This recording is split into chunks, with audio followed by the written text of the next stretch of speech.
Bonjour à tous, nous nous retrouvons aujourd'hui avec une question de Capucine qui nous demande « Si Dieu me veut libre, pourquoi ne puis-je pas faire tout ce que je veux ?» Question extrêmement importante que celle de la liberté. Capucine, voyez-vous, il y a plusieurs manières de voir la liberté. Et une première manière de voir la liberté, c'est effectivement ce que vous demandez, c'est est-ce que la liberté, ce ne serait pas faire ce que je veux, quand je veux.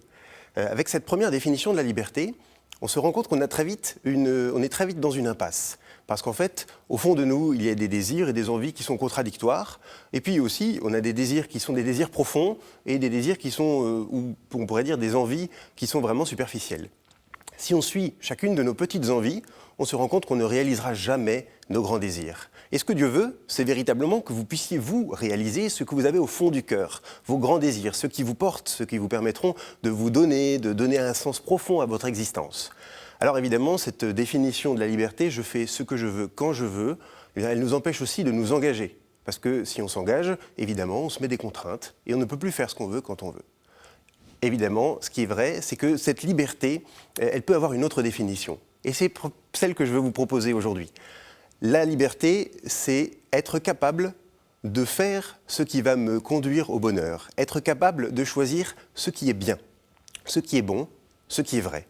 Et on voit alors avec ça qu'on peut aller beaucoup plus loin. C'est-à-dire qu'on peut s'engager, par exemple. On peut aller vers quelque chose qui nous tire vers l'avant. On n'est plus pris par nos petites envies qui finalement parfois nous empêchent d'aller de l'avant. On est pris vers quelque chose de plus grand. Un petit peu comme si on imaginait quelqu'un sur un rond-point.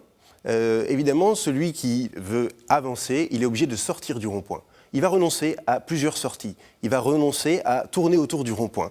Dans la première définition, celui qui ne veut faire que ce qu'il veut quand il veut, garder la liberté toujours présente, il va faire des tours de rond-point pour pouvoir toujours avoir toutes les sorties.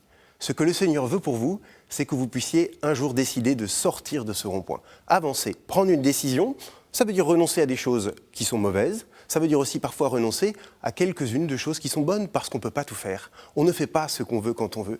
Mais ce qui est important, et c'est ce que le Seigneur veut pour vous, c'est que vous puissiez dans votre vie choisir ce qui va vous permettre d'avancer vers les autres, d'avancer vers Dieu. Voilà la véritable liberté, celle que nous travaillons, celle qui n'est pas facile à acquérir, mais celle que le Seigneur veut pour nous. Alors Capucine, merci pour cette question. Vous pouvez vous aussi, si vous en avez, poser vos questions sur l'adresse pourquoipadré@kto.tv.com ou alors sur les réseaux sociaux avec le hashtag pourquoipadré. Vous pouvez aussi retrouver chacune de nos vidéos sur kto.tv.com. Bonne journée.